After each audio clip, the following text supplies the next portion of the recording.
नमस्कार साथियों, आपका बहुत बहुत स्वागत है आपके अपने करंट हेवन के यूट्यूब चैनल पर। दोस्तों, हम लोग ज्योग्राफी पढ़ रहे हैं। ज्योग्राफी पूरे एग्जाम्स, जितने भी एग्जाम्स होते हैं इंडिया में जितने भी एग्जाम्स होते हैं, आपके PCS, state PSC, BPSC, super TET, C TET और आपके जितने भी छोटे एसएससी लेवल के भी एग्जाम्स हो गए, रेलवे लेवल के भी एग्जाम्स हो गए, जहाँ भी ज्योग्राफी पूछी जाती है, सारे एग्जाम्स के लिए बिल्कुल महत्वपूर्ण सेशन होता है। तो हम लोग पहला पार्ट देखे थे भारत के परिचय में। पहला पार्ट देखे थे वो भारत का एक प्रारूप परिचय, भारत के बारे में समझे थे। आज फिर से हम लोग थोड़ी सी चर्चा बढ़ाएंगे आगे, और इसके बाद एक और वीडियो आएगा जिसमें हम लोग जो इंडियन हिंद महासागर है, इसकी राजनीतिक स्थिति क्या है ना, राजनीतिक स्थिति क्या फर्क पड़ा है इस पे। पुर्तगाली हो गए, यूरोप हो गए, मतलब इस पे भारत की और विदेशों से लड़ाई किस प्रकार से हुई है, बहसबाजी। तो इसके बारे में हम थर्ड एक पार्ट और आएगा भारत के परिचय पे। इसके बाद विधिवत खत्म हो रहा है दोस्तों, आप बिल्कुल चिंता ना करेंगे, ठीक है ना। आराम से पढ़ते चलिए मनोरंजन के साथ, ठीक है।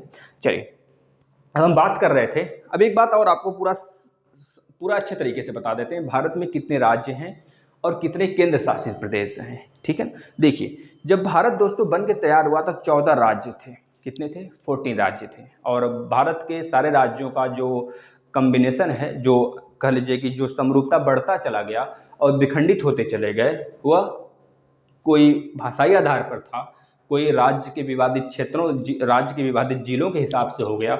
जैसे कि आप कर्नाटक और केरल में इस समय देख रहे हैं, कर्नाटक और महाराष्ट्र में भी देख रहे हैं आप, जो आपका जहाँ पर गांधी जी ने कांग्रेस 1924 में कांग्रेस का अधिवेशन किया था, आईएनसी का अधिवेशन किया था बेलगांव। वो बेलगांव पर बहुत ज़्यादा विवाद है, जो कि महाराष्ट्र और कर्नाटक के बॉर्डर पे पड़ता है ना। तो आने वाले समय में हमको देखने को मिल सकता है इन दोनों का विभाजन, ठीक है ना।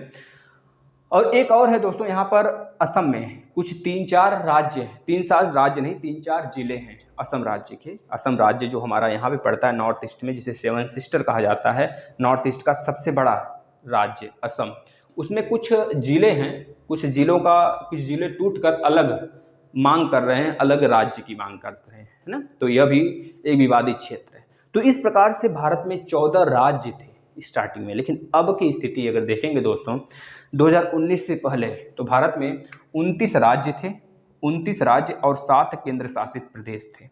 लेकिन अभी हाल में 5 अगस्त यानी कि 5 अगस्त 2019 को दोस्तों 2019 में आपका जो जम्मू एंड कश्मीर था वह ब्रेक कर दिया गया और उसे 2 केंद्र शासित प्रदेश बना दिया गया। एक जम्मू एंड कश्मीर, एक लद्दाख। लद्दाख में 2 जिले हैं, लेह और कारगिल। लेह जो है दूसरा सबसे बड़ा जिला है पूरे भारत का, पहला क्या है? कच्छ है। हम पूरी विस्तार से सारी चीज़ें बताएंगे, आप बिल्कुल अभी लिखिएगा नहीं, हम बोलेंगे कैसे लिखना, अभी तो पूरा भूमिका बना लें थोड़ा सा। तो 5 अगस्त 2019 को भारत का फिर से एक राज्य को तोड़ के 2 यूटी बना दिया जाता है। और इसके बाद, इसके कुछ दिन बाद ही 2019 में ही कुछ दिन बाद ही जो आपका गुजरात में और महाराष्ट्र के बॉर्डर पे पड़ता है, गुजरात और महाराष्ट्र के बॉर्डर पे पड़ता है, जिसका नाम क्या है तो बताएंगे। जिसका नाम है दोस्तों, आपको पता है ना, यहाँ पे आपका लक्षद्वीप है, यहाँ पे आपका पुदुचेरी है, और यहाँ पे आपका क्या पड़ता है, दो राज्य हैं ना, 2 यूटी हैं। उनका नाम क्या है बताइए फटाफट, क्या नाम है, क्या नाम है उनका, नाम क्या है? इधर तो हो गया आपका क्या, देखिए यहाँ पे पड़ जाते हैं आपके, कौन सा नाम है बेटा, देखिए ध्यान से थोड़ा सा,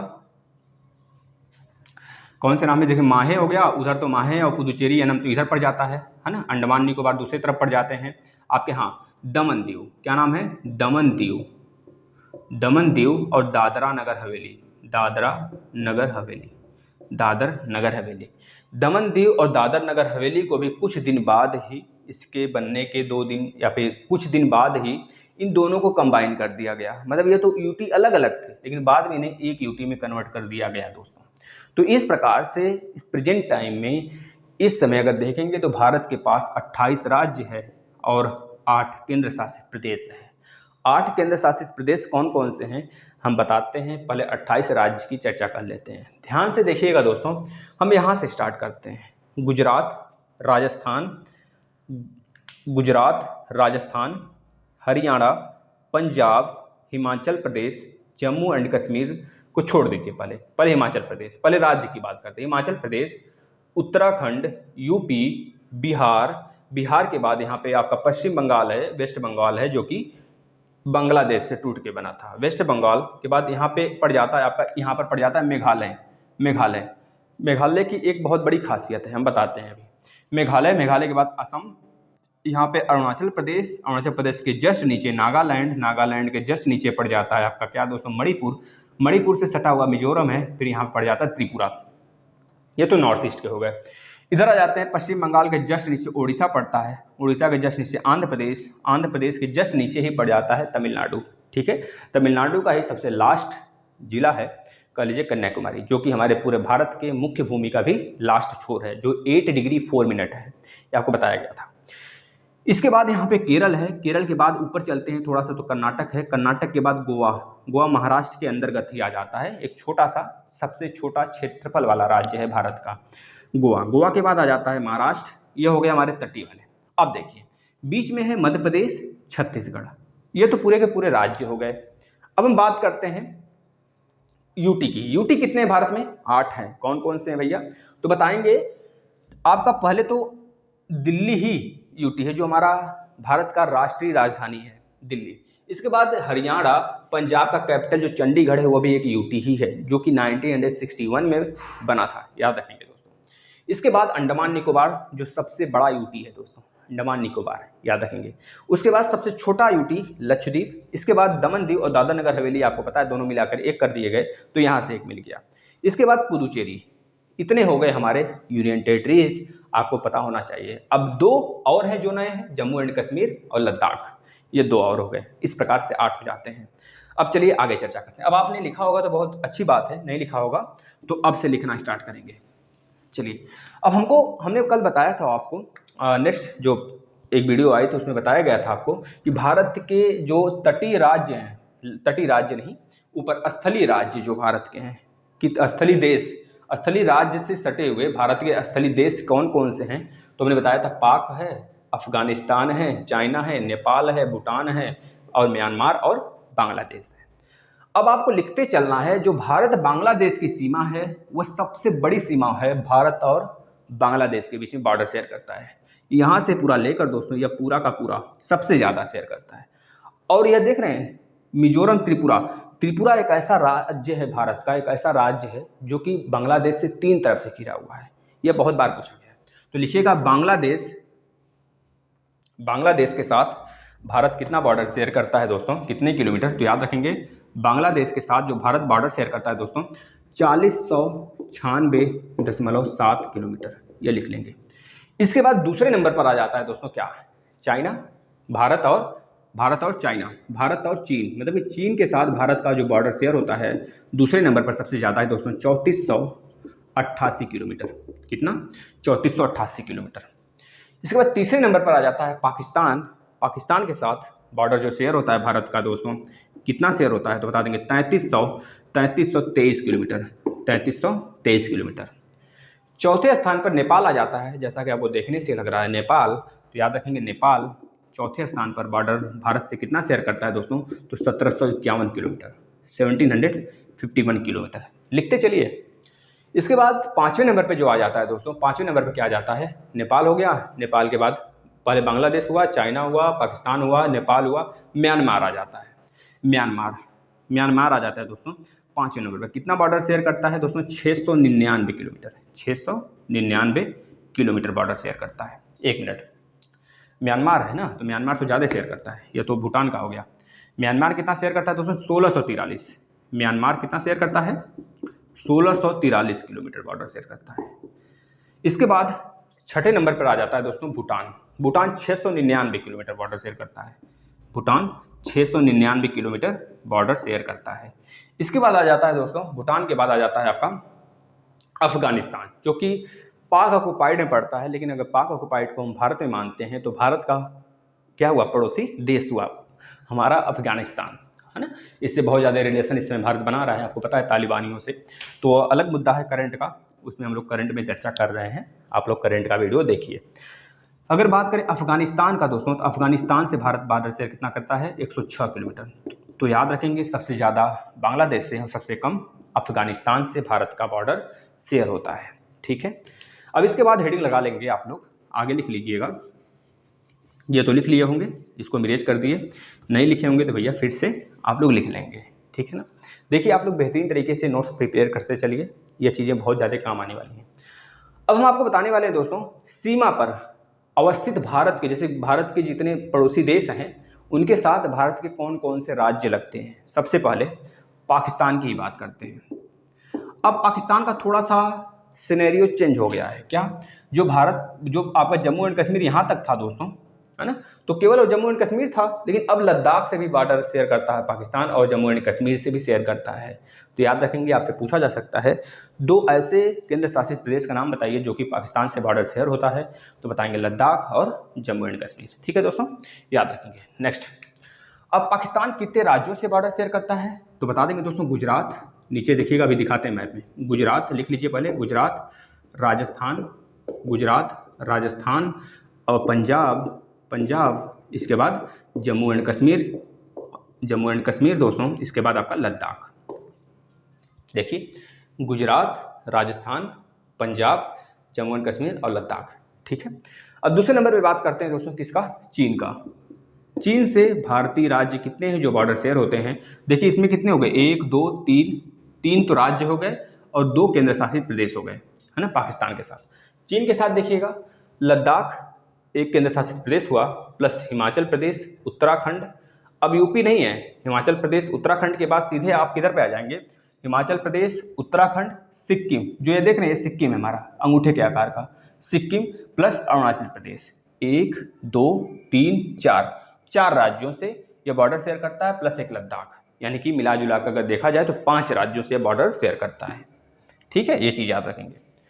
इसके बाद आ जाते हैं दोस्तों हम किसकी तरफ, नेपाल की तरफ। नेपाल सबसे ज़्यादा बॉर्डर शेयर करता है किससे, उत्तर प्रदेश से। तो याद रखेंगे नेपाल कितने राज्यों से बॉर्डर शेयर करता है दोस्तों, उत्तर प्रदेश, उत्तराखंड, बिहार।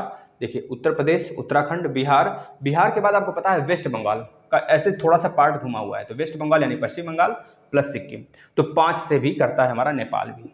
नेपाल कितने राज्यों से करता है, 5 राज्यों से बॉर्डर शेयर करता है। इसके बाद आ जाता है दोस्तों किसकी बात कर लेते हैं हम लोग, भूटान की बात कर लेते हैं। भूटान से देखिएगा यह लगा हुआ, पश्चिम बंगाल भूटान से नहीं लगा हुआ है, ये चीज़ याद रखेंगे, लगा हुआ है जी, लगा हुआ है, याद रखेंगे। पश्चिम बंगाल भी भूटान से लगा हुआ है, तो पश्चिम बंगाल, सिक्किम, ध्यान सुनिएगा दोस्तों, पश्चिम बंगाल, सिक्किम और असम हो गया, और यह अरुणाचल प्रदेश हो गया। तो 4, भूटान से कितने हो गए, 4 राज्य, भारत के 4 राज्य जो कि बॉर्डर शेयर करते हैं। नेक्स्ट, इसके बाद आ जाता है बांग्लादेश की बात करते हैं, BD लिख लेते हैं। कितने राज्य हैं जो कि बॉर्डर शेयर करते हैं बांग्लादेश से, तो बताइएगा जो सबसे कम बॉर्डर शेयर करता है, असम शेयर करता है दोस्तों। कौन सा, असम, याद रखेंगे असम सबसे कम शेयर करता है। इसके बाद पश्चिम बंगाल, मतलब पश्चिम बंगाल हो गया, फिर असम हो गया, यहाँ पर आपका स्थित है क्या, यहाँ पर स्थित है आपका मेघालय हो गया, फिर त्रिपुरा हो गया, मिजोरम हो गया। 1 2 3 4 5 राज्य जो है कि बांग्लादेश से भारत के राज्यों का बॉर्डर शेयर होता है। 5 राज्य हैं इसमें भी। इसके बाद म्यांमार है। म्यांमार में आप देख सकते हैं जो कि नॉर्थ ईस्ट वाला पोर्शन है हमारा, यह वाला पूरा, तो सिनेरियो पूरा दिख रहा है आपको। अगर आपको इधर वाले राज्य पूरा क्रम से याद है तो बता सकते हैं। देखिए अरुणाचल प्रदेश है, अरुणाचल प्रदेश के जस्ट नीचे पड़ता है नागालैंड, तो नागालैंड हो गया। नागालैंड के जस्ट नीचे पड़ता है मणिपुर, तो मणिपुर हो गया। मणिपुर के जस्ट नीचे पड़ता है मिजोरम। ये 4 राज्य, 1 2 3 4, ये चारों के चारों राज्य म्यांमार से बॉर्डर शेयर करते हैं दोस्तों, याद रखेंगे, ठीक है ना। अब इसके बाद हेडिंग लगा लीजिएगा, देश की अंतिम सीमा। देश की अंतिम सीमा याद रखेंगे, पूरे भारत देश की अंतिम सीमा क्या है, मतलब कि दक्षिणतम पॉइंट का नाम क्या है, उत्तरी बिल्कुल पॉइंट का नाम क्या है, पश्चिमतम पॉइंट का नाम क्या है, सबसे पश्चिम क्या है, और सबसे पूर्वी के पॉइंट का नाम क्या है। हम लोग अक्षांश और देशांतर तो देख लिए थे, अब नाम क्या है, किस नाम से बुलाते हैं, याद रखेंगे। जो दक्षिणतम पॉइंट है भारत का, दक्षिणतम हमने देखा था भाई, दक्षिणतम कितना था, कल वाले वीडियो हमने देखा था 6 डिग्री 4 मिनट था, जो कि कहाँ पे था, अंडमान निकोबार में था। 8 डिग्री 4 मिनट मुख्य भूमि थी भारत की, जो कि कन्याकुमारी में थी। तो दक्षिणतम है दोस्तों, इसका नाम क्या है, तो बता देंगे जो दक्षिणतम पॉइंट है यहाँ पर, अब तो ये डूब चुका है है ना, पानी में बिल्कुल डूब गया है, तो बता देंगे जिसका नाम है भारत का दक्षिणतम पॉइंट का इंदिरा पॉइंट। क्या नाम है? इंदिरा पॉइंट, इंदिरा पॉइंट दोस्तों, इसको लिख लीजिए कापी पे। अब यह कहाँ पे स्थित है? ग्रेट निकोबार में स्थित है, यह भी लिख लेंगे, ग्रेट निकोबार में स्थित है, ठीक है ना। अब इसके बाद तरतम, सबसे उत्तरी पॉइंट, उत्तरी बिंदु, सबसे उत्तरी बिंदु। अभी तक हमने याद कर रखा था सबसे उत्तरी बिंदु जम्मू कश्मीर में था, लेकिन अब लद्दाख में है। कहाँ पर? लद्दाख में। बदल गया सिनेरियो थोड़ा सा, तो लिख सकते हैं जो उत्तरी बिंदु है जो सबसे, वो इंदिरा कॉल के नाम से जाना जाता है। इंदिरा पॉइंट दक्षिणतम और इंदिरा कॉल ऊपर। कॉल कहाँ से आता है? ऊपर से आता है, बुलावा। और इंदिरा पॉइंट, पॉइंट कहाँ लगाते हैं हम लोग? कॉपी पे नीचे लगाते हैं, तो याद रखेंगे नीचे का मतलब दक्षिणतम और ऊपर का मतलब इंदिरा कॉल, ठीक है ना। इंदिरा कॉल कहाँ पे है दोस्तों? उत्तर में है, यानी कि लद्दाख में है। इसके बाद अगर हम बात करेंगे पश्चिमी बिंदु, पश्चिमी बिंदु भारत का कौन सा है? तो पश्चिमी बिंदु दो है दोस्तों, याद रखेंगे। पश्चिमी बिंदु पे विवाद चल रहा है जिसका नाम है सर क्रीक। क्या नाम है? सर क्रीक, जो कि गुजरात में स्थित है दोस्तों। सर क्रीक दोस्तों एक तरह से एक वाटर बॉडी है, एक झील है, एक लेक है, जो कि भारत और पाकिस्तान के बीच में है। पाकिस्तान मानता है कि जो हमारा सर क्रीक है यहाँ से होकर मान लीजिए जाता है, थोड़ा सा यहाँ पे देख बना देते हैं, मान लीजिए यहाँ से होकर जाता है सर क्रीक, और इसके बाद वाला यह वाला बॉर्डर भारत मानता है, लेकिन जो पाकिस्तान मानता है यह वाला बॉर्डर मानता है, और इस पर भारत का पूरा कब्जा है ना। जैसे कि पीओके वाले पॉइंट पे पाकिस्तान का कब्जा है, लेकिन वो भारत अपना मानता है। उसी तरह जो सर क्रीक है उसे पाकिस्तान अपना मानता है, लेकिन भारत का कब्जा है। तो याद रखेंगे सर क्रीक भी लास्ट पॉइंट अगर देता है ऑप्शन में, अगर ऑप्शन में आपके सर क्रीक हो या फिर सर क्रीक के बाद गौर माता, गौर माता, गौर माता, यह दोनों में से कोई मिल जाए तो आप पश्चिमी बिंदु लगा देंगे। गौर माता भी है, सर क्रीक भी है। सर क्रीक से भारत और पाकिस्तान का विवाद चल रहा है, जो कि गुजरात में स्थित है, ठीक है। पूर्वी बिंदु, पूर्वी बिंदु कहाँ पर स्थित है दोस्तों? अरुणाचल प्रदेश में स्थित है। यहाँ पर अरुणाचल प्रदेश में स्थित है। 97 डिग्री 25 मिनट, यही था इसका नाम ना, बताया था हमने, देशांतरी लाइन, पूर्वी देशांतर के नाम से जाना जाता था ना। और यह हम इसको किस नाम से जानते हैं दोस्तों? याद रखेंगे जो हमारा पूर्वोत्तर बिंदु है, सबसे पूर्वोत्तम बिंदु से कीबीथू कहते हैं। क्या कहते हैं? कीबीथू, कीबीथू कहते हैं, कीबीथू कहते हैं, जो कि अरुणाचल प्रदेश में स्थित है। तो ये चीज़ें लिख लेंगे। अगर पूछा जाता है भारत के मुख्य भूमि का सबसे दक्षिणतम पॉइंट क्या है, तब तो कन्याकुमारी लगा देंगे, ठीक है ना, जो कि तमिलनाडु में पड़ता है। चलिए लिख लिए होंगे, इसको इरेज कर देते हैं। अब भारत के कुछ चैनल के बारे में बात कर लेते हैं। चैनल याद रखेंगे, चैनल का मतलब क्या होता है पहले समझ लीजिए। चैनल, चैनल का मतलब क्या होता है दोस्तों? जैसे कि कोई अब बड़ा सा भूमिखंड है और कोई यहाँ सा भूमिखंड है, तो इनके बीच में जो वाटर बॉडी है ना, बस उसी को चैनल कहते हैं। पता है, इसको 3 नाम से जानते हैं, चैनल भी, खाड़ी भी और स्टेट, इस तीनों नाम से जानते हैं। याद रखेंगे किसको? जो दो भूमिखंडों के बीच में थोड़ी सी वाटर बॉडी होती है, अपनी क्रॉस करती है, अलग करती है दो भूमिखंडों को, उसी को कहते हैं चैनल, खाड़ी या फिर स्टेट, ठीक है दोस्तों। चलिए अब यहाँ से कुछ इंपॉर्टेंट चीज़ हैं, आप लिखते चलेंगे। अगर हम बात करें, ध्यान सुनिएगा दोस्तों, यह श्रीलंका है आपका, श्रीलंका। अगर हम बात करें इंदिरा पॉइंट और इंडोनेशिया, ये इंदिरा पॉइंट है, इंदिरा पॉइंट के नीचे इंडोनेशिया देश पड़ता है, जो कि दक्षिण पूर्वी देश कहलाता है, ठीक है ना। मलेशिया हो गया, इंडोनेशिया हो गया, फिलीपींस हो गया, और आपका सिंगापुर हो गया, ये सब क्या है? हमारे दक्षिण ईस्ट के कंट्री हैं, ठीक है ना। एशिया के दक्षिण ईस्ट में पड़ते हैं, याद रखेंगे। अब यहाँ पर पड़ता है हमारा क्या, सबसे लास्ट वाला पॉइंट इंदिरा पॉइंट, और इंदिरा पॉइंट इंडोनेशिया के बीच का जो क्षेत्र है उसे कहते हैं कौन सा चैनल? Great channel. क्या कहते हैं? ग्रेट चैनल, लिखते चलेंगे। नेक्स्ट अगर बात करेंगे लघु अंडमान, कौन दोस्तों? लघु अंडमान और कार निकोबार। आपको पता है जो अंडमान है, अंडमान 3 क्षेत्र में बटा है, 4 द्वीप में कह लीजिए। सबसे ऊपर उत्तरी अंडमान, फिर आपका मिडल अंडमान, फिर आपका दक्षिणतम अंडमान, फिर पड़ जाता है कौन सा? यहाँ पर फिर पड़ता है लघु अंडमान। याद रखेंगे लघु अंडमान और कार निकोबार के बीच में पड़ता है 10 डिग्री लाइन, 10 डिग्री का चैनल, ये बात याद रखेंगे। इसके बाद आ जाता है दोस्तों आपका जो आपका यह लक्षद्वीप देख रहे हैं, लक्षद्वीप के नीचे मिनिकॉय पड़ता है, मिनिकॉय के नीचे मालदीव पड़ता है। तो आप देख रहे हैं पहले लक्षद्वीप है, फिर मिनिकॉय है, फिर मालदीव है। तो हम अगर 0 डिग्री से चलना स्टार्ट करें, देशांतर से 0 डिग्री भूमध्य रेखा से चलना स्टार्ट करें ऊपर की तरफ, तो पहले क्या पड़ेगा? पहले 8 पड़ेगा, फिर 9 पड़ेगा, यही तो 8 डिग्री जो चैनल है आपकी मिनिकॉय और मालदीव के बीच में, मालदीव देश है, मिनिकॉय एक द्वीप है भारत का, याद रखेंगे। और 9 डिग्री जो चैनल है दोस्तों लक्षद्वीप और मिनिकॉय के बीच में पड़ता है। देखिए यम और यम सेम है, तो जीरो को अगर ऐसे ऐसे कर दें तो 8 बनेगा, ऊपर नीचे सेम हो जाएगा, ठीक है ना। तो यह 0 0 यह चीज़ हो गया। 1 मिनट वीडियो देख लेते हैं चल रहा है या फिर नहीं, 1 मिनट रुकिएगा।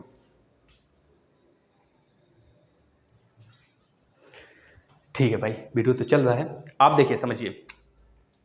यहाँ पर यह जीरो सेम है, क्यों? क्योंकि यम और यम सेम है, इस वजह से 8 डिग्री जो चैनल है दोस्तों यम और यम के बीच में, यानी मिनिकॉय और मालदीव के बीच में, क्लियर है। मिनिकॉय के ऊपर लक्षद्वीप पड़ता है, तो लक्षद्वीप और मिनिकॉय के बीच में 9 डिग्री चैनल पड़ता है, ये बात याद रख लेंगे। इधर वाला सिनेरियो क्लियर है। अब आगे चलते हैं, सारी बातें लिखते चलेंगे, ये हमारे काम की है, बहुत बड़ी काम की है दोस्तों। एक पार्ट और आएगा, भारत का परिचय खत्म, फिर इसके बाद हम स्टार्ट करेंगे आपका जो भी भारत का जितने भी मिट्टियाँ हैं, फिर उसके बाद भारत के जो खनिज संसाधन कैसे मिलते हैं, ये सारी चीज़ें स्टार्ट करेंगे। पूरी चीज़ें विधिवत पढ़ेंगे, जहाँ पे हमको लगेगा आपको थोड़ा सा ट्रिक देना चाहिए, ट्रिक भी देंगे, अच्छे से देंगे, लेकिन ट्रिक का सिनेरियो थोड़ा अलग हो जाता है ना। ट्रिक से पढ़ने का मतलब है कि सिर्फ एग्जाम निकालते हैं आप केवल प्री, लेकिन अगर मेंस तक जाना है किसी एग्जाम के, जैसे पीएससी वगैरह के लेवल तक का मेंस तक जाना है, तो आपको विधिवत पढ़ना पड़ेगा जिस प्रकार से पढ़ाया जा रहा है। अगर हम बात करेंगे दोस्तों, मालदीव हो गया, मिनिकॉय हो गया। अब अगर भारत और श्रीलंका के बीच की बात करें, भारत और श्रीलंका के बीच की बात करें दोस्तों, भारत और श्रीलंका के बीच में, तो याद रखेंगे कौन सा खाड़ी है? मन्नार की खाड़ी, मन्नार की खाड़ी है, मन्नार की खाड़ी है दोस्तों। एक है पाक स्टेट, उसे पाक की खाड़ी के नाम से जानते हैं, जो कि भारत और श्रीलंका के मध्य स्थित है, या फिर कर लीजिए भारत का जो राज्य है तमिलनाडु और श्रीलंका के मध्य स्थित है। क्या नाम है? पाक की खाड़ी, पाक की खाड़ी, पाक स्टेट भी उसे कहते हैं, ठीक है, याद रखेंगे, पाक स्टेट, पाक की खाड़ी, या फिर हम लोग क्या कहते थे? पाक चैनल, तीनों चीज़ें कहेंगे उसे, याद रख लेंगे। अब बात यहाँ पे आ जाता है, जो पाक जल डमरू मध्य है वो श्रीलंका और भारत के मध्य पड़ता है, भारत और श्रीलंका को अलग करता है। और जो आपका आदम का ब्रिज एक है, पूछ लिया जाता है आदम का ब्रिज कहाँ पे पड़ता है, तो बता देंगे तमिलनाडु और श्रीलंका के मध्य ही स्थित है, जहाँ पर पाक स्टेट है, याद रखेंगे दोस्तों। ये आपका क्या है? आदम का द्वीप, आदम द्वीप के नाम से जाना है। द्वीप का मतलब पूरे पानी में एक छोटा सा ऐसा पार्ट पूरे पानी में तैर रहा हो, ठीक है, पूरा वाटर बॉडी है एक, उसमें छोटा सा, जैसे बाल्टी में आप क्या करें, एक पत्ता वगैरह डाल दें, जो भी कोई पत्ते होते हैं वृक्ष के, पेड़ के, उसको डालेंगे तो तैरेगा ना, उसी तरह आपका यह द्वीप जो है पूरे पानी पे तैरता है, उसे द्वीप बोलते हैं। पूरे विश्व का जो सबसे बड़ा द्वीप है दोस्तों, बता देते हैं आपको, ग्रीनलैंड है, ग्रीनलैंड। अगर आपसे पूछा जाता है हिंद महासागर का सबसे बड़ा द्वीप कौन सा है, तो बताएंगे डेनमार्क है, डेनमार्क द्वीप है। लेकिन अगर आपसे पूछा जाता है पूरे एशिया का सबसे बड़ा द्वीप कौन सा है, तो बताएंगे कौन सा द्वीप, जो कि इंडोनेशिया का है एक द्वीप है दोस्तों। कौन सा द्वीप है? उसको हम कहेंगे बोर्नियो द्वीप। कौन सा द्वीप? बोर्नियो द्वीप के नाम से जानते हैं। लेकिन अगर पूछा जाता है जापान देश का सबसे बड़ा द्वीप कौन सा है, तो बताएंगे होन्शु, होकाइडो बोलेंगे। क्या बोलेंगे? होकाइडो बोलेंगे। 1 मिनट, होन्शु बोलेंगे बेटा, होन्शु, होकाइडो, क्यूशु, शिकोकु क्यूशु, इस प्रकार से 4 मुख्य द्वीप हैं जापान के। तो जापान में सबसे बड़ा द्वीप कौन सा है? होन्शु बोलेंगे। क्या बोलेंगे? होन्शु, इस प्रकार से। लेकिन अगर आपसे पूछता है पूरे विश्व में सबसे बड़ा देश कौन सा है जो छोटे छोटे द्वीपों से मिलकर बना है, या फिर सबसे छोटे छोटे द्वीपों से मिलकर सबसे बड़ा देश कौन सा बना है, तो बताएंगे इंडोनेशिया, जो कि एशिया का एक कंट्री है, आपको पता है ना।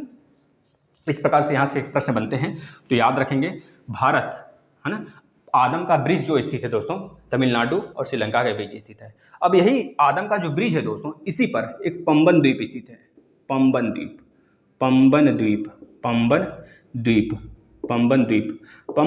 पर कह लीजिए, पंबन द्वीप पर, है ना, पंबन द्वीप पर आदम का ब्रिज स्थित है, यह कह लीजिए आदम का ब्रिज, जो कि कहाँ पड़ता है? भारत और श्रीलंका के मध्य पड़ता है, ठीक है ना।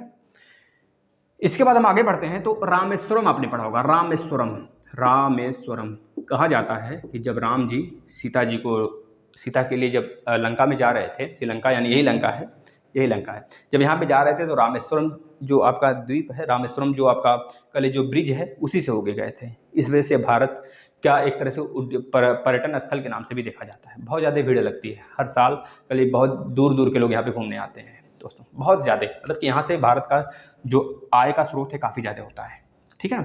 तो याद रखेंगे रामेश्वरम एक दोस्तों क्या है आपका ब्रिज है, कहाँ पर है? पंबन द्वीप के आसपास है, ये चीज़ याद रखेंगे, ठीक है ना, इसी पर स्थित है पंबन द्वीप पर, ठीक है। अब बात कर लेते हैं भारत का शीर्ष 5 सबसे बड़ा जिला, शीर्ष 5 सबसे बड़ा। अच्छा बताइए सबसे बड़ा राज्य कौन है भारत का, तो बताएंगे राजस्थान। राजस्थान के बाद कौन सा राज्य है भारत का, तो बता देंगे। क्षेत्रफल के हिसाब से बात हो रही है, क्षेत्रफल के हिसाब से भारत का सबसे बड़ा राज्य राजस्थान। राजस्थान के बाद कौन सा है भैया, राजस्थान के बाद बता देंगे दोस्तों आगे पड़ जाता है मध्य प्रदेश। अच्छा राजस्थान का क्षेत्रफल कितना है, तो बता देंगे 3422339,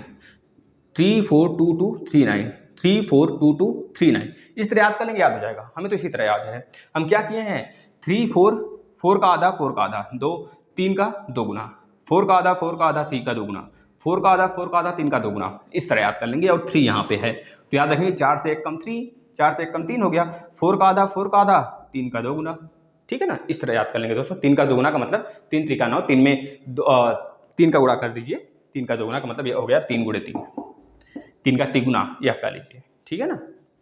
तो इस तरह याद कर लेंगे। राजस्थान का यह क्षेत्रफल है इतने वर्ग किलोमीटर में। राजस्थान के बाद दूसरे नंबर पे आ जाता है दोस्तों आपका मध्य प्रदेश। मध्य प्रदेश का थोड़ा सा इससे कम है, वहाँ पर हो जाता है 348245, यह हो जाता है किलोमीटर स्क्वायर। राजस्थान, मध्य प्रदेश के बाद महाराष्ट्र आ जाता है दोस्तों। महाराष्ट्र तीसरे नंबर पर। महाराष्ट्र के बाद उत्तर प्रदेश है। उत्तर प्रदेश के बाद जम्मू कश्मीर हुआ करता था। जम्मू कश्मीर अब 2 राज्यों में, 2 केंद्र शासित प्रदेशों में टूट गया है, तो अब जम्मू कश्मीर चौथा नहीं रहा है, याद रखेंगे, ठीक है ना। अब इसके बाद हम बात करते हैं जिलों की।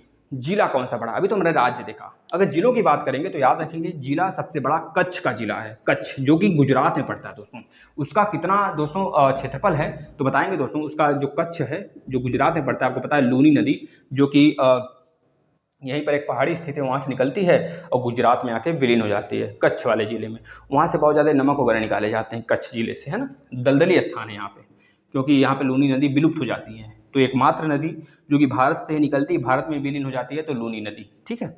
अब ये कच्छ जिला पूरे भारत का सबसे बड़ा है। कितना इसका क्षेत्रफल है, तो 45652 वर्ग किलोमीटर, ठीक है। दूसरे स्थान पे आ जाता है लेह। अगर कच्छ न होता, अगर आपसे पूछता पूरे यूनियन टेरिटरीज में सबसे बड़ा जिला कौन सा है, तो बताएंगे लेह, जो कि लद्दाख का कैपिटल है। लेह और कारगिल लद्दाख का ही क्या है, जिला है। 2 ही जिले हैं लद्दाख में, और जम्मू कश्मीर में तो 22 जिले हैं। अगर पाक ऑक्युपाइड वाला ले लेंगे तो 28 जिला हो जाएगा, लेकिन लद्दाख में केवल 2 जिले हैं। कौन कौन से, लेह और कारगिल। लेह दूसरा सबसे बड़ा जिला है पूरे भारत में अगर देखा जाए, लेकिन अगर यूटी में देखा जाए, केंद्र शासित प्रदेश में, पहला सबसे बड़ा जिला होगा, ठीक है ना। इस चीज़ को लिख लेंगे। इसके बाद तीसरे स्थान पर आ जाता है, तीसरे चौथे पाँचवें पर जैसलमेर, बीकानेर। इसके बाद आ जाता है दोस्तों बाड़मेर। ये तीनों के तीनों जो जिले हैं ना, ये पता है कहाँ के हैं, राजस्थान के हैं। और बहुत ही भयंकर है दोस्तों, ये जिले बहुत बड़े बड़े हैं, समझ रहे हैं। अगर इन तीनों को मिला देना तो हमारा नॉर्थ ईस्ट का पूरा निकल के आ जाएगा, मतलब इतने बड़े हैं, समझ लेते हैं। तीनों को अगर तब भी कम ही पड़ जाएगा, तब भी ये कम पड़ जाएगा अगर तीनों को मिला देंगे तो, समझ रहे हैं, इतने बड़े, काफ़ी बड़े हैं, तो याद कर सकते हैं इस तरह से। अब एक बात और याद रखेंगे। अगर हम कहें भारत का सबसे छोटा राज्य क्षेत्रफल के हिसाब से कौन सा है, तो गोवा बता देंगे। लेकिन अगर जनसंख्या के हिसाब से पूछेंगे तो सिक्किम बताएंगे, ठीक है ना। अच्छा, ये जो आपका गोवा था कब आज़ाद हुआ था भारत में, तो बताएंगे दोस्तों 19 दिसंबर 1961 को आज़ादी मिली। देखिए यहाँ पे 19 है ना, तो यहाँ पे 19 इस तरह याद कर लेंगे, ठीक है ना। आज़ादी दिवस मनाया जाता है। लेकिन अगर बात करें कि इस पे ये किससे आज़ाद हुआ था, तो बताएंगे पुर्तगाल से। जो भारत में वास्को डी गामा आया था सबसे पहले 1498 में आया था, और 1510 के आसपास में, 1510-15 के आसपास में पुर्तगाल ही एक क्या रहता है, पुर्तगाली रहता है, जो कि कह लीजिए पुर्तगाली गवर्नर क्या नाम रहता है उसका, अल करके कुछ नाम है, हम आपको हिस्ट्री में बताएंगे। तो पुर्तगाली जो रहता है गोवा पे अधिकार कर लेता है 1510 में। पूरे भारत में सबसे पहले अधिकारित क्षेत्र कौन सा है, सबसे पहले यूरोपीय के चंगुल में आने वाला जो क्षेत्र है गोवा था, और सबसे बाद में भी आज़ाद होने वाला भी हमारा यही क्षेत्र है गोवा, याद रखेंगे। 19 दिसंबर 1961 को आज़ाद मिला था दोस्तों। यह भी कह लीजिए बहुत मशक्क़त हुआ था जवाहरलाल नेहरू जी द्वारा, इस पर बहुत ज़्यादा सेना का शासन वगैरह चलाया गया था, फिर जाके आज़ादी मिली थी, ठीक है ना। तो याद कर सकते हैं। नेक्स्ट और बातें यहाँ पे क्या पूछी जा सकती हैं आपसे। अगर बात किया जाए तो कुल राज्य तो 28 हो गए और 8 यूनियन टेरिटरीज हो गए।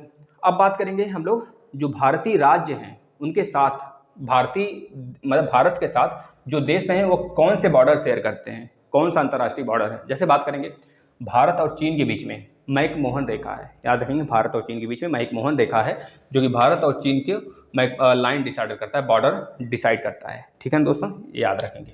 ये चाइना तो नहीं मानता है, लेकिन हम मानते हैं और चाइना को भी मानना पड़ेगा, क्योंकि हम मनवा के रहेंगे। ठीक है ना।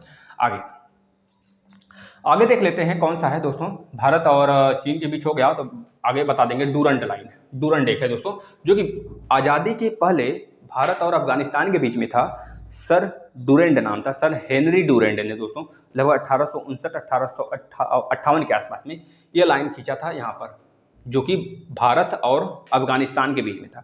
लेकिन 1947 के बाद अब पाकिस्तान जब अलग हो जाता है, तो पाकिस्तान अफगानिस्तान के बीच में हो जाता है। तो डूरंड लाइन किसके बीच में है? अफगानिस्तान और पाकिस्तान के बीच में है। पाकिस्तान और भारत के बीच में कौन सी लाइन है? तो रेड क्लिफ। रेड मतलब लाल लाल, हमेशा लाल तनातनी होता है ना दोनों देशों के बीच में, तो रेड क्लिफ याद रख लेंगे, जिसको एक आपके इंग्लैंड के जो कि कह लीजिए कि सेना क्या बोलते हैं, सेना अध्यक्ष थे दोस्तों, उन्हीं के नाम पे रखा गया है 1947 में। ठीक है। इसके बाद एक बिल्कुल अहम क्षेत्र है जो हम आपको बताए थे दोस्तों, यहाँ पर क्या बताए थे, कौन सा है आपका? पुदुचेरी। पुदुचेरी तो पता है आपको, यहाँ पे पड़ता है आपका कर्नाटक, क्या पड़ता है, सॉरी तमिलनाडु। यहाँ पे पड़ता है तमिलनाडु, और यहाँ पे पड़ता है कर्नाटक, और यहाँ पे केरल है। ये केरल वाला इलाका देख रहे हैं, केरल वाला पूरा, और इधर तमिलनाडु वाला, ये आपका कर्नाटक वाला। तमिलनाडु, कर्नाटक, केरल। अब आपका एक यूटी है दोस्तों, जिसका नाम है क्या? पुदुचेरी। क्या नाम है? पुदुचेरी। पौंडीचेरी के नाम से जानते हैं, पौंडीचेरी कह लीजिए, पौंडीचेरी। इस पौंडीचेरी में 4 जिले हैं। कितने? 4 जिले। एक तो पौंडीचेरी खुद है, पौंडीचेरी। एक तो कराईकल है, जो इसका कैपिटल है, कराईकल है, याद रखेंगे। क्या नाम है दोस्तों? कराईकल। सही है ना? कराईकल है। हाँ बेटा सही है, ठीक है ना। कराईकल हो गया। कराईकल एक कावारती है, कावारती नहीं है दोस्तों, कराईकल ही है, याद रखें कराईकल। इसके बाद दोस्तों एक पड़ जाता है आपका माहे, एक यनम। क्या? यनम। अब देखिए 4 जिले हैं पौंडीचेरी में, और जो यनम है और जो माहे है, माहे पूरे देश का सबसे छोटा जिला है, और सबसे बड़ा जिला कच्छ। ठीक है, याद रखें, सॉरी कच्छ नहीं, यहाँ पे क्या बोला गया था? कच्छ ही तो बोला गया था, कच्छ। हाँ कच्छ, ठीक है ना। ये बात याद रखेंगे, सबसे बड़ा जिला कच्छ, पूरे भारत का सबसे छोटा जिला माहे। ठीक है, क्षेत्रफल के हिसाब से। अब ये चारों के चारों जिले पौंडीचेरी के ही हैं। पौंडीचेरी खुद एक जिला है, तो ये चारों के चारों जिले 3 राज्य में फैले हुए हैं। जो यनम है दोस्तों, ये पड़ जाता है हमारा कहाँ पे? तमिलनाडु में। कहाँ पे? तमिलनाडु में। और जो माहे है पड़ जाता है कर्नाटक में। सॉरी एक मिनट भैया, यह तमिलनाडु हो गया, यहाँ पर केरल हो गया, यहाँ पे आंध्र प्रदेश है बेटा, इसको याद रखिएगा। यहाँ पर कोई जिला नहीं पड़ता है कर्नाटक में। जो पौंडीचेरी का चारों जिले हैं, चारों जिलों में जो यनम पड़ता है वो आंध्र प्रदेश में पड़ता है, यनम। और उसके बाद जो हमारा पौंडीचेरी और कराईकल पड़ता है, पौंडीचेरी और कराईकल तो कावारती होना चाहिए बेटा, यहाँ पे, यहाँ कराईकल नहीं होगा, कुछ खटक रहा है हमें, कराईकल या फिर कावारती, यहाँ पे कावारती होना चाहिए, कावारती होना चाहिए। एक बार देखिएगा, कराईकल तो शायद लक्षद्वीप का कैपिटल है ना, यहाँ पे कावारती होना चाहिए, देखिएगा एक बार। तो पौंडीचेरी, यनम तो यहाँ पे पड़ता है, और यहाँ पे पौंडीचेरी पड़ता है, तमिलनाडु में पौंडीचेरी और कराईकल कावारती पड़ जाता है, कावारती। और पौंडीचेरी जो है कहाँ पड़ जाता है? तमिलनाडु में पड़ जाता है, आंध्र प्रदेश में यनम पड़ जाता है, और माहे केरल में पड़ जाता है। ये 4 जिले हैं जो कि 3 राज्यों में फैले हुए हैं। ठीक है ना। एक पार्ट और आपका छूट रहा है थोड़ा सा, बस इसके बाद सेशन समाप्त। दोस्तों अगर आपसे पूछा जाता है पूरे तटीय, भारत के तटीय वाले इलाकों में सबसे ज़्यादा तटीय बॉर्डर कौन से शेयर करता है, सबसे ज़्यादा पानी से बॉर्डर शेयर कौन करता है? तो गुजरात। कितना शेयर करता है? सबसे ज़्यादा गुजरात। कितना शेयर करता है? बताएंगे 1214 किलोमीटर, 1214। इसके बाद दूसरे नंबर पर आंध्र प्रदेश आ जाता है। आंध्र प्रदेश कितना बॉर्डर शेयर करता है तटीय वाले, मतलब कि पानी वाले बॉर्डर से? तो यहाँ पे आंध्र प्रदेश है, आंध्र प्रदेश कितना शेयर करता है? बताएंगे 973.70 किलोमीटर। ठीक है। इसके बाद आ जाता है नीचे, उसके जस्ट नीचे तमिलनाडु। तो तमिलनाडु तीसरे नंबर पर कितना बॉर्डर शेयर करता है? 906.90 किलोमीटर। ठीक है। चौथे नंबर पर महाराष्ट्र। क्या है दोस्तों? महाराष्ट्र बॉर्डर शेयर करता है। कितना शेयर करता है? महाराष्ट्र कितना? 652.60 किलोमीटर। इसके बाद ये तो आपका सिनेरियो है, सबसे ज़्यादा गुजरात, फिर आंध्र प्रदेश, फिर तमिलनाडु, फिर महाराष्ट्र, ये बॉर्डर शेयर करते हैं तटीय वाले इलाके से। ठीक है, पानी बॉर्डर से। देखिए अगर आपसे पूछा जाता है पूरे भारत में द्वीप के साथ कौन सा ऐसा राज्य है द्वीप के साथ केंद्र शासित प्रदेश को इंक्लूड करके कौन सा ऐसा राज्य है जो कि सबसे ज़्यादा अपना तटीय राज्य है, सबसे बड़ा तटीय राज्य है? कौन सा ऐसा राज्य है जो इसका सबसे बड़ा तटीय वाला इलाका है? तो आप कहेंगे कि अंडमान निकोबार। कितना है दोस्तों इसका तटीय इलाका? तो बताएंगे 1962.00 किलोमीटर, ये बता देंगे, ठीक है ना। कभी काल के पता है क्या करता है कि बताइए कि जो आपका सबसे बड़ा राज्य है भारत का, जो मतलब मुख्य भूमि का, भारत के मुख्य भूमि का सबसे बड़ा तटीय राज्य और द्वीप में सबसे बड़ा तटीय वाला इलाका, उन दोनों का एडिशन बताइए। तो यह 1962 और प्लस 1214 ऐड कर देंगे, ठीक है। एक और तथ्य है यहाँ पर, जो मेघालय है दोस्तों, मेघालय भारत का एक इकलौता ऐसा राज्य है जो किसी एक देश और किसी एक राज्य से बॉर्डर शेयर करता है। तो यह प्रश्न तो कभी बना नहीं है, लेकिन बनेगा तो बिल्कुल महत्वपूर्ण बनेगा। मासिन दावाम, चेरापूंजी, ये सब क्षेत्र हैं जो, जैसे गारो, खासी, जयंतियाँ, जो पहाड़ियाँ हैं, जो जनजातियाँ इसी जगह पाई जाती हैं। हम इसका एक विधिवत लेक्चर लेंगे, क्रम से ले रहे हैं, सब कुछ खत्म करेंगे धीरे धीरे। जो बीच बीच में थोड़ा एक्स्ट्रा बता देते हैं वह हट के रहता है अपने लीक से, लेकिन हम आ जाएंगे फिर से, क्योंकि क्रम से बता रहे हैं तो थोड़ी चीज़ें जो आ जाती हैं उसको उसमें बता देते हैं आपको। तो याद रखेंगे, मेघालय जो है एक देश और एक राज्य असम से बॉर्डर शेयर करता है सिंगल, और एक देश बांग्लादेश से, ठीक है ना। और जो त्रिपुरा है मिजोरम में, त्रिपुरा जो है बांग्लादेश, त्रिपुरा एक ऐसा राज्य है भारत का जो किसी देश के तीनों तरफ से घिरा हुआ है, इधर भी, इधर भी, इधर भी। एक तरफ से केवल भारतीय राज्य है जो कि असम है, ठीक है ना, और तीनों तरफ से घिरा हुआ बांग्लादेश से। ठीक है दोस्तों, इतनी बातें रहीं। अगर आपको वीडियो सेशन अच्छा लगा हो, आप नोट्स प्रिपेयर करते चलिए और बहुत धमाकेदार तरीके से पढ़िए। ठीक है दोस्तों, शेयर करिएगा, लाइक करिएगा। अगर आपको कुछ थोड़ी सी भी अगर कुछ लग रहा है कि सर का एफर्ट है तो बताइएगा, और थोड़ा सा बस, और कुछ बस थोड़ी सी सहयोग चाहिए हमें कि आप लोग थोड़ा शेयर करें, बच्चे को कलेक्शन हो जाए। बस बेहतरीन तरीके से पढ़ाई करिए, नोट्स प्रिपेयर करते चलिए। धन्यवाद।